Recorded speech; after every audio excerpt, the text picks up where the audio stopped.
वो एक साथ समंदर में कूद गए। उन्होंने अपनी पूरी ताकत से आबदोस के हैच को खोलने की कोशिश की, लेकिन हैच बुरी तरह जाम था।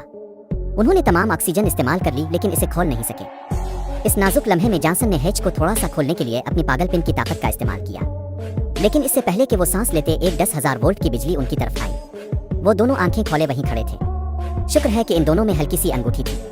ये कुछ भी नहीं था। एक हिट के बाद भी बढ़ते कुमकुमे नहीं रुके। इसका रुख मछली की तरफ हुआ और दोबारा हमला किया। बहरान की हालत में उन्होंने जल्दी से हैच का रुख मोड़ा और अपनी पूरी ताकत से इसे खोल दिया।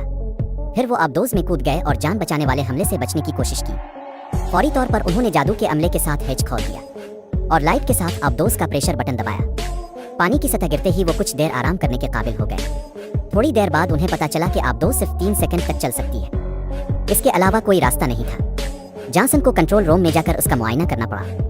आखिरकार इसे पता चला कि बैटरी बहुत पुरानी है। आबदोस को शुरू करने के लिए बहुत ज्यादा बिजली की जरूरत थी।